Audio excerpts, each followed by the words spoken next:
perkembangan riset mutakhir di Indonesia itu dan publikasi Indonesia menghadapi dua tantangan. Pertama, tingginya ketergantungan akademik. Kedua, lemahnya perluasan teori. Alokasi anggaran riset dan pengembangan ini jumlahnya 0,9%, di bawah 1%. Nah, menurut berbagai peneliti itu idealnya antara 0,5 sampai 1%. Di era saat ini, tantangan dari universitas adalah dia dikendalikan oleh pasar. Bahkan pengolahan pendidikan dan publikasi tumbuh sebagai industri.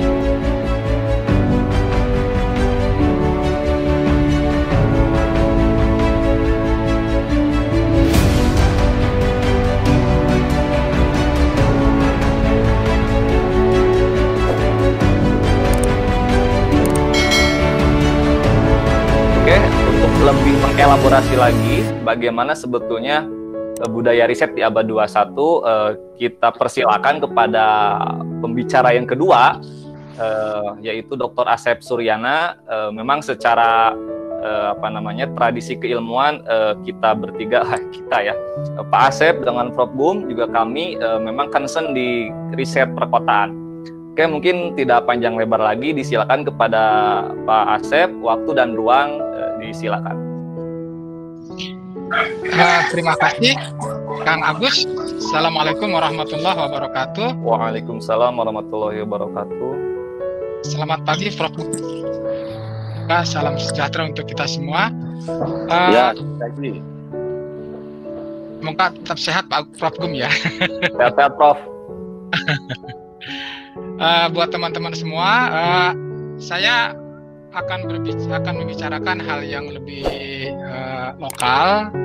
Kalau tadi Prof. Gum bicarakan dikomparasikan dengan berbagai negara, saya akan membicarakannya agak lokal, terutama berkait dengan pengalaman sehari-hari saya sebagai dosen, kadang-kadang juga sebagai peneliti, baik peneliti di kampus maupun peneliti yang tempat-tempat lain ya. Kami sebagai dosen banyak yang suka sampingan sebagai peneliti. Nah, itu yang akan kami bicarakan. Untuk hal tersebut, saya mohon izin, Prof. Gum mohon izin untuk menayangkan PPT. Bisa ya? Silakan. Agus, silakan, Pak. Bisa ya langsung ya? Boleh, Pak. Saya mohon izin.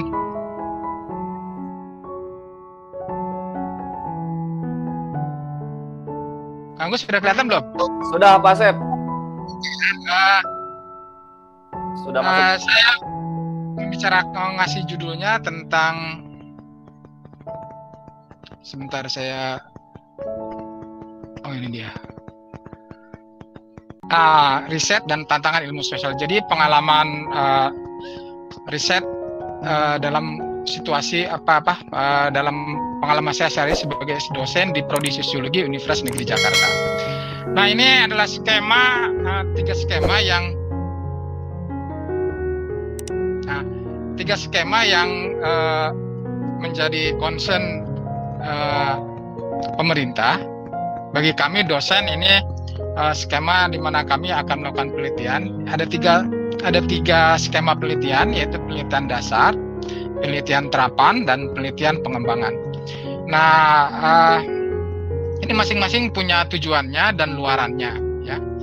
Tadi juga dibicarakan oleh Prof. Gum tentang 2 tipe riset dasar maupun riset terapan ya. Di kampus juga dilakukan, tapi sebagian besar untuk ilmu sosial, sebagian besar bertumbuh pada skema penelitian dasar.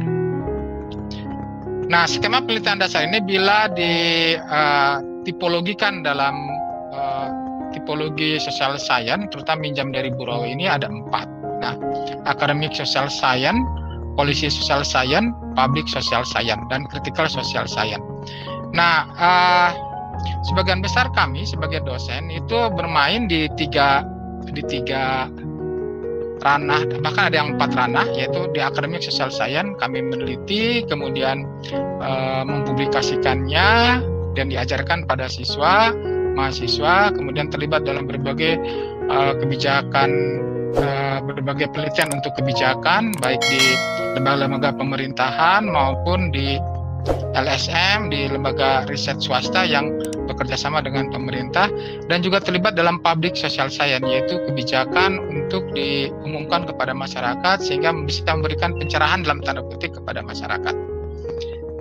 Nah, keempat tipe social science dengan berbagai risetnya itu berkaitan dengan 4 komunitas akademiknya. Pertama, akademik social science ini terkait dengan akademik community di universitas. Sementara policy social science itu berkait dengan komunitas pengambil kebijakan, ya, terutama di kalangan pemerintah. Sementara public social science ini terkait dengan publik yang lebih luas, misalnya lewat majalah, lewat koran, lewat televisi, dan lain sebagainya. Nah, ini adalah area 4 riset dengan tipologi social science-nya sendiri-sendiri, dan dia punya nalarnya sendiri, basis legitimasi maupun mekanisme pertanggungjawabannya. Nah, kurang lebih seperti itu. Nah, problemnya adalah seringkali dalam riset kebijakan publik, ya, atau dalam kebijakan publik, dia seringkali dirumuskan dan diterapkan tanpa dukungan riset akademik yang komprehensif, ya, dan berkualitas tinggi. Bahkan berbagai penelitian yang ditemukan oleh Profesor Roman Ahwan dari UI dan Pak Nugroho dari UGM itu menunjukkan riset akademik di Indonesia kadang-kadang diarahkan dan melegitimasikan kebijakan publik, ya. Jadi idealnya kebijakan publik dan riset akademik itu adalah 2 hal yang tidak terpisahkan, tapi di negeri kita kadang-kadang itu menjadi 2 yang berbeda. Nah, mengapa? Nah, jawabannya seperti yang dibicarakan oleh Prof. Gung tadi, adanya kebijakan pendidikan tinggi yang lemahnya kepemerintahan university, ya, misalnya universitas tidak memberikan apresiasi yang tinggi terhadap riset, misalnya dosen yang tidak fokus sebagai akademisi dan ilmuwan karena dia harus mencari penghasilan tambahan dan lain sebagainya, termasuk juga lah tingginya politisasi ilmu sosial. Apa yang disebut dengan politisasi ilmu sosial ini, misalnya di era Orde Baru. Di era Orde Baru ini 20 tahun yang lalu, mungkin Kang Agus tidak mengalami, ya. Saya juga masih mahasiswa waktu itu, bimbingan dari Prof. Bud. Negara mengontrol ketat perkembangan ilmu sosial, ya. Publikasi yang kredibel berjalan lambat, bahkan ilmuwan sosial di universitas bekerja di luar universitas. Dia sebagai pengambil kebijakan, bekerja di kementerian, sebagai konsultan politik, dan sebagai pengamat sosial. Ya, pengamat sosial itu ukurannya lewat koran, majalah, dan lewat televisi. Nah, di era saat ini, tantangan dari universitas adalah dia dikendalikan oleh pasar. Bahkan pengelolaan pendidikan dan publikasi tumbuh sebagai industri, ya. Kita tahu misalnya kalau kita mau baca jurnal baik yang bagus itu harus beli, ya. Universitas pun harus berlangganan. Untungnya sekarang banyak tawaran-tawaran website-website yang bisa agak gratisan gitu, sehingga terjadi demokratisasi publikasi. Nah, kenapa itu juga terjadi? Ini kita bisa petakan dari 3 kebijakan itu, soal kebijakan dan regulasi negara di tingkat makronya, soal kelembagaan universitas, dan soal dosen, ya. Tadi Prof. Gum juga bicarakan tentang soal kebijakan dan regulasi negara yang terkait dengan alokasi anggaran untuk riset dan pengembangan, termasuk juga untuk universitas, ya. Itu jumlahnya proporsinya sangat kecil sekali, ya, dibandingkan dengan India misalnya. Nanti saya sajikan datanya. Nah, kelembagaan universitas juga begitu. Sebagian besar universitas, kecuali universitas yang berkategori tinggi, yang masuk ke BHMN, yang punya otonomi pengelolaannya sendiri, itu mereka menghitung riset itu bagian dari beban, dihitung dikonversi menjadi SKS. Sementara di universitas lain, ya, masih terfokus pada pengajaran, ya, pada pengajaran, sehingga riset itu masih ditambah dikategorikan sebagai tugas tambahan. Nah, kita lihat anggaran kebijakan dan regulasinya, ya. Alokasi anggaran riset dan pengembangan ini jumlahnya 0,9%, di bawah 1%. Nah, menurut berbagai peneliti itu idealnya antara 0,5 sampai 1%. Mudah-mudahan ke depan ini proporsinya dari GDP ini akan menaik ya, mudah-mudahan sampai 0,5, meskipun sekarang masih 0,09%. Nah, sementara alokasi anggaran untuk perguruan tinggi proporsinya 0,3 ya. Bandingkan dengan India ya. Mohon maaf, bandingkan dengan India sudah 1%. Nah, ya. Dengan begitu maka perguruan tinggi sekarang ini dihadapkan untuk mencari pendanaannya sendiri. Salah satunya dengan cara merekrut program-program mahasiswa dari jalur non subsidi ya, di hampir semua universitas. Nah, ini contoh kebijakan regulasi pemerintah ya, terutama dalam bidang ilmu sosial. Dapat dijumpai adanya dari Permendikbud ya, ini tahun 2014, ada rasio dosen yang dibedakan antara ilmu sosial dan ilmu eksakta. Kalau ilmu eksakta 1 berbanding 20 dosen, kalau ilmu sosial 1 berbanding 30 dosen. Toleransinya ini 50%. Jadi bisa aja dosen ilmu eksakta 1 berbanding 30 karena 50% toleransinya. Nah, dosen ilmu sosial berbanding 1 berbanding 40. Nah, saya mengalami ini ketika mengelola kuliah sehari-hari di Universitas Negeri Jakarta itu. Kami satu kelas itu rata-rata mahasiswanya 40 orang. Coba bagaimana apa ide dibalik satu kelas 40 orang itu ya. Nah, kalau dari sudut pembiayaan penyelenggara negara, memang ini biaya penyelenggaraan kuliah itu balik modal kalau mahasiswanya 40 orang. Tetapi dari capaian pembelajaran ini ada kesan yang berbeda antara ilmu sosial dengan ilmu eksakta. Jadi kalau ilmu eksakta itu si anak itu belajar, dilatih, dididik sehingga dia bisa mengerjakan sesuatu, bisa melakukan sesuatu. Nah, kalau ilmu sosial ini nasibnya itu diimajinasikan hanya untuk mendengar saja. Kawan saya pernah bercerita itu, kalau di ilmu sosial itu tinggal tarik kursi aja udah jadi kelas. Ya. Sementara kalau ilmu eksakta, anak-anak itu harus dilatih, dibimbing sehingga bisa mengerjakan sesuatu. Jadi ilmu sosial itu dikesankan hanya sebagai ilmu dengar aja. Nah, ini satu pandangan yang salah, karena pada intinya dari ilmu sosial itu si mahasiswa itu punya kompetensi. Ya, kalau misalnya arsitek itu kompetensi yang paling tinggi itu dia bisa gambar rumah. Nah, kalau di ilmu sosial khususnya sosiologi, nah dia harus bisa apa? Nah, harus ada. Nah, kami memandangnya anak-anak sosiologi itu ya kompetensinya itu dia bisa riset, ya dia harus bisa riset. Kemudian bisa mengkomunikasikan hasil risetnya itu dengan bahasa lisan maupun dengan bahasa tulisan. Dengan begitu mereka kan harus punya skill, ya, punya technical skill. Nah, technical skill maupun soft skill.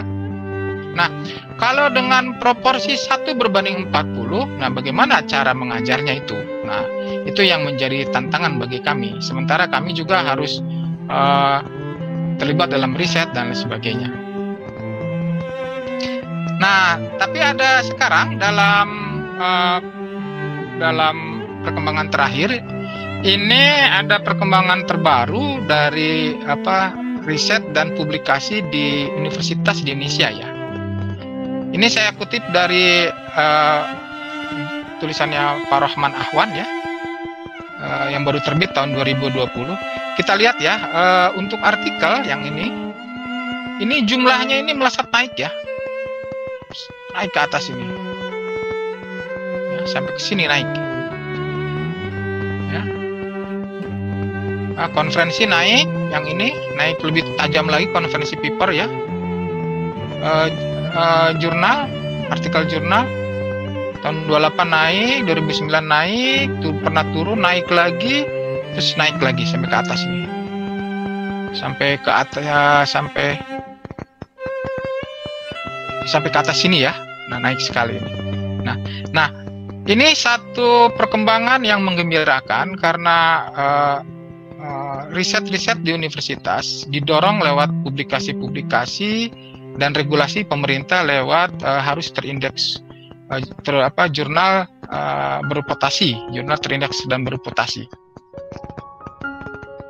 Nah, tetapi di balik ini, tingginya ini, perkembangan riset mutakhir di Indonesia itu dan publikasi Indonesia menghadapi dua tantangan. Pertama, tingginya ketergantungan disebut dengan tingginya ketergantungan akademik. Kedua, lemahnya perluasan teori. Nah, kita lihat data ini, ya. Nah, pada data ini, bagaimana publikasi-publikasi di jurnal itu lebih banyak yang berupaya untuk menerapkan teori begitu saja. Sementara yang melakukan extension teori, ya, ini kategori dari Burawai, itu hanya 13%. Ya. Jadi sebagian besar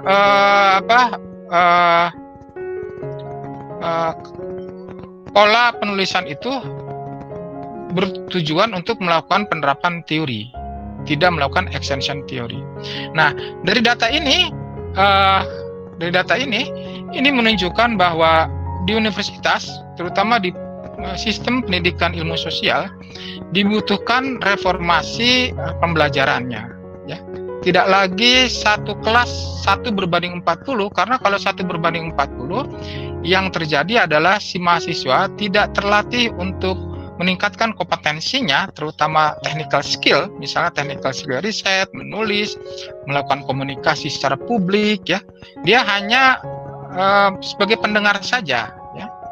Jadi harus ada inovasi, dan salah satu inovasinya adalah berupaya menyamakan level kompetensi eksakta dengan ilmu sosial itu harus sama. Kalau eksakta 1/20, ilmu sosial juga sama 1/20. Lepas dari soal pembiayaan, ya, ini soal kompetensi pembelajaran yang dicapai lewat lewat kuliah di kelas. Nah, kita kembali ke yang tadi, dua tantangan itu. Pertama, tingginya ketergantungan akademik. Academic dependency. Apa itu academic dependency? Ini satu konsep yang digunakan oleh Alatas untuk menunjukkan ini 5 ciri ini. 5 ciri ini ditentukan dan dipinjam dari ilmu sosial barat. Jadi literatur rujukan dari literatur barat, agenda risetnya dari literatur barat, definisi area kajiannya literatur barat, metode risetnya dari literatur barat, standar keunggulannya literatur barat, ya. Tapi memang perkembangan ilmu sosial di Indonesia masih banyak yang masih level sini karena kita amat tergantung dari literatur barat, ya. Banyak literatur barat yang sangat berkualitas tinggi. Nah, tantangan yang lainnya itu adalah idealnya ke depan, ya, itu kita bisa mengurangi, mampu meningkatkan apa yang disebutkan perluasan teori. Jadi teori itu dia tidak diterapkan membabi buta saja, tapi digunakan secara kreatif, diperiksa kekuatan dan kelemahannya, didialogkan dengan fakta empiris, diungkap keabsahannya, diungkap kekurangan dan anomali dan kontradiksinya.